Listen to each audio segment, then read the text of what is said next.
Maksudnya bukan seperti itu Pak Fikri. Mungkin maksudnya kalau masih ada matkul yang belum lulus, meskipun skripsinya selesai, ia belum bisa diluluskan.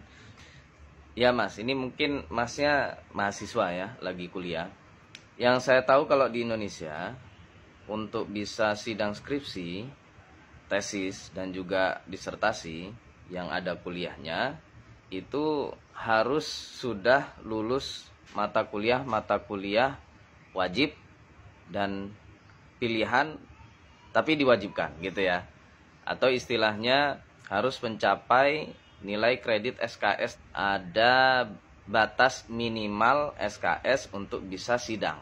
Jadi saya nggak tahu kalau memang ada kampus yang membolehkan mahasiswanya sidang skripsi, tesis ataupun disertasi meskipun ada mata kuliah wajib yang belum lulus ya.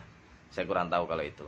Yang saya tahu rata-rata harus lulus semua mata kuliah wajib yang disyaratkan dan SKS-nya sudah memenuhi baru bisa sidang. Itu di Indonesia ya. Nah ini Masnya harus paham, saya itu tidak setuju dalam banyak hal. Ya, pertama skripsi, saya tidak setuju dengan adanya kewajiban skripsi karena itu adalah penelitian atau riset.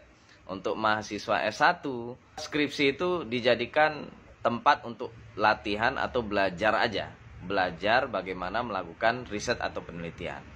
Ya, coba ditonton lagi video-video saya yang lain. Bagi saya skripsi pertama hanya untuk latihan bagi mahasiswa, latihan riset, latihan penelitian gitu. Terus yang kedua, jangan sampai dosen-dosen ataupun penguji ya, kalaupun memang ada sidang skripsi, tesis ataupun disertasi, jangan sampai ajang sidang skripsi, tesis maupun disertasi dijadikan untuk menyerang mahasiswa.